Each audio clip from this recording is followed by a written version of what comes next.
The idea of playing a portable version of Uncharted was hard to believe. Screenshots did not do it justice for me. Neither did the gameplay footage, which was mostly captured off camera at the time. I had to see the game in action for myself. With a different developer under its belt, does Uncharted Golden Abyss live up to its name, or is it just another pale imitation? Here's my review of Uncharted Golden Abyss for the PlayStation Vita.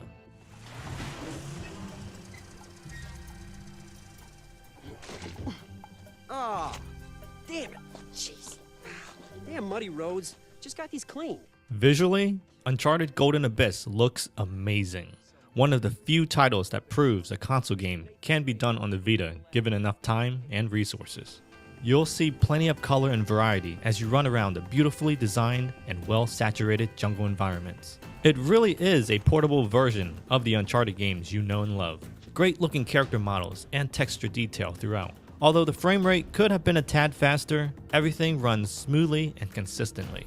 If I did have to nitpick about something, it would be that some of the effects in the beginning of the game are kinda cheesy. Some explosions are a little hokey looking, and a few action set pieces seem a little low budget, especially for a game carrying the Uncharted name. But these occurrences are few and far between, and for the most part, Uncharted Golden Abyss does a fine job showing off the PlayStation Vita hardware. Keep going!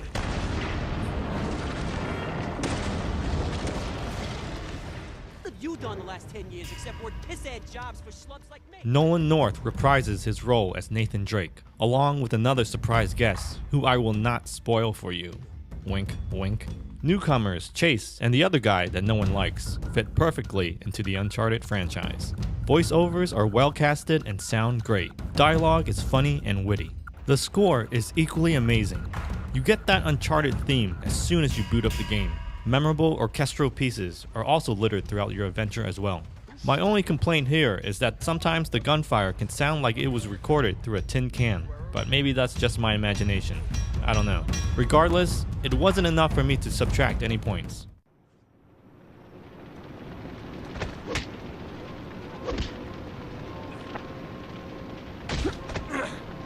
I'll take that. I am so glad the PS Vita was designed with 2 thumbsticks, because I can't imagine playing this game with just one. It does take time adjusting to, since they're a lot smaller than what you'd find on the consoles.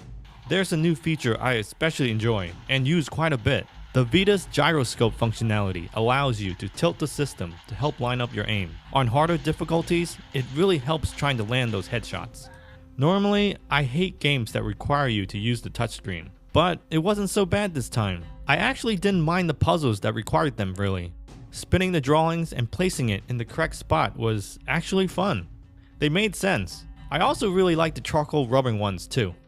My only complaint with the touch controls are some of the mundane motions they make you do for certain actions. Like swiping the screen when you're chopping down trees, or when you're countering a punch in a fight. These actions just slow down the pace of the game in my opinion. One thing I'd like to mention, and it's not really a fault of the controls per se, more with game design I guess, but there's this one sequence in the game that requires you to hold your PS Vita up to a light source to figure out a puzzle. In theory, this sounds pretty cool, and if you're near a bright enough light source, then it works well. But what if you're not? Unfortunately for me, I was in my car one night playing Uncharted, don't ask me why, and I didn't have a bright enough light source nearby. The light in my car was just barely enough for me to figure out the puzzle.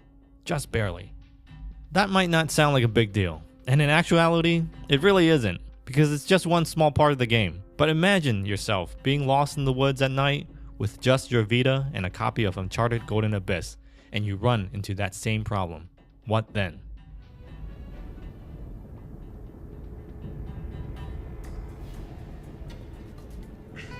If you're a fan of the Uncharted franchise, then you absolutely must play this game.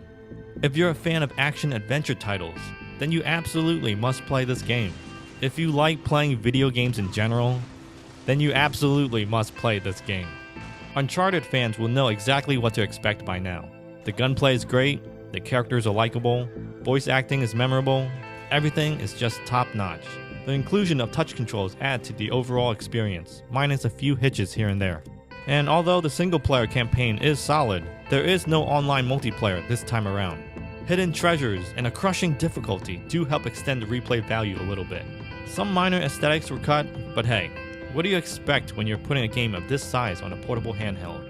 Overall, the positives far outweigh the negatives. Take it from me, you won't regret embarking on this adventure. Uncharted Golden Abyss for the PlayStation Vita comes highly recommended. Okay guys, you should know by now what I always say at the end of every review. Like, comment, subscribe, stalk me on Twitter. Later.